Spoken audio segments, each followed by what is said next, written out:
Ce rhume persistant qui oblige le pape François à annuler ses activités agite les médias et les réseaux sociaux. Le pape, lors de la prière de l'Angelus, le pape François a annoncé dimanche qu'il ne participerait pas à une traditionnelle retraite spirituelle de 6 jours avec la curie à Arixia, au sud de Rome, en raison d'un rhume. Malheureusement, un rhume me contraint à ne pas participer cette année à cette retraite de carême, a-t-il déclaré dimanche à l'issue de la prière de l'Angelus, prononcée sur la place Saint-Pierre depuis la fenêtre du palais apostolique. En s'adressant aux fidèles, le pape a eu 2 quintes de tout. Ce n'est pas la première fois, ces derniers jours, que le souverain pontife renonce à l'une des activités prévues par son agenda. Jeudi déjà, il avait renoncé à se rendre à San Giovanni in Latrano pour la célébration et les rites du premier jour de carême.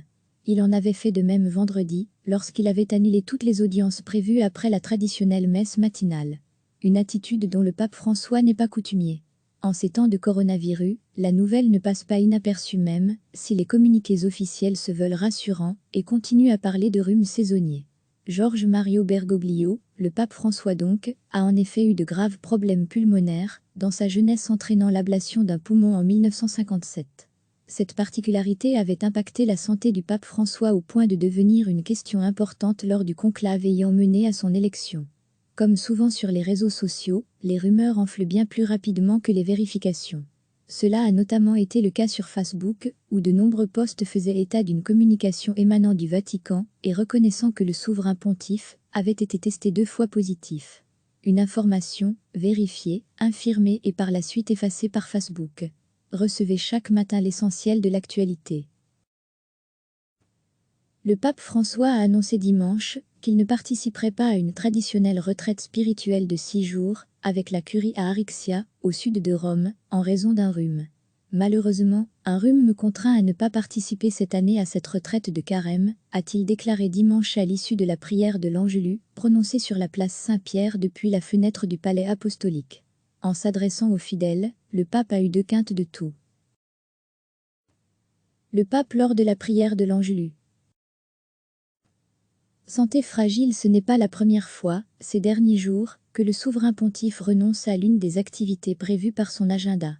Jeudi déjà, il avait renoncé à se rendre à San Giovanni in Latrano pour la célébration et les rites du premier jour de carême.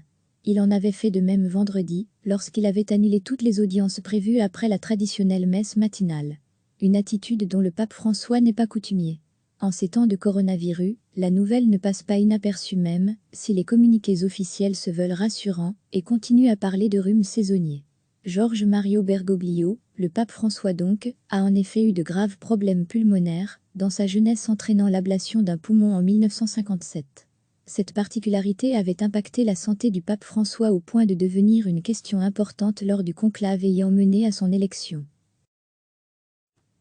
Rumeurs et fake-news. Comme souvent sur les réseaux sociaux, les rumeurs enflent bien plus rapidement que les vérifications. Cela a notamment été le cas sur Facebook, où de nombreux posts faisaient état d'une communication émanant du Vatican et reconnaissant que le souverain pontife avait été testé 2 fois positif. Une information, vérifiée, infirmée et par la suite effacée par Facebook. Cliquez sur s'abonner pour recevoir les dernières nouvelles.